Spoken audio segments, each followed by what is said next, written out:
Good morning, everyone. Well, today we have the feast of Saints Peter and Paul.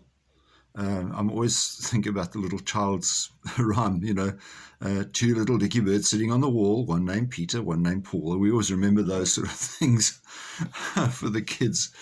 But Peter and Paul, obviously, we take it far more seriously. Once saw a breakdown of the characters of all of the apostles. And the question was asked, would you really employ these people to come and work for you?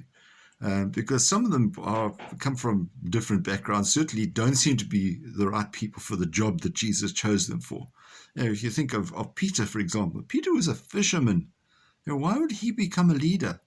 Matthew was a tax collector.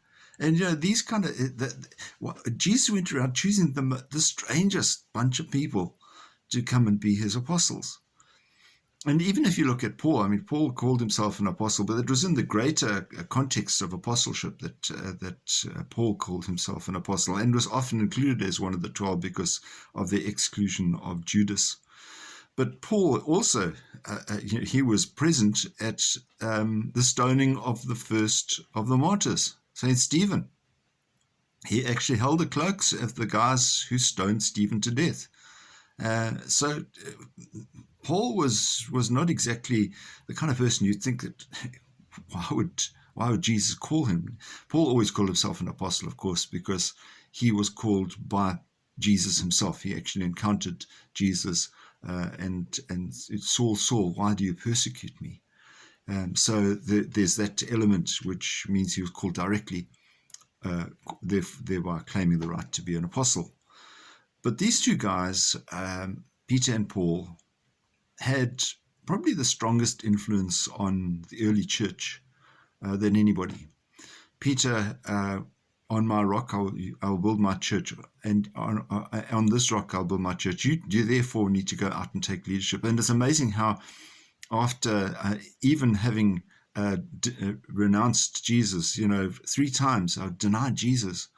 When it came to Pentecost, after Pentecost, Peter definitely stood up and took leadership and gave direction. Paul, through his writings and his travels in the early church, gave some of the greatest influence. Even now, probably a great chunk of the New Testament writings have their roots in Paul's influence. So 2 great men who come from very, very different backgrounds. And we should never underestimate whether we are being called as well, regardless of where we're coming from. Jesus calls us from the strangest places to do what he needs us to do. So may God keep you safe. May God bless you today. And be open to the Holy Spirit and the influence of God. We'll see you again. Bye-bye.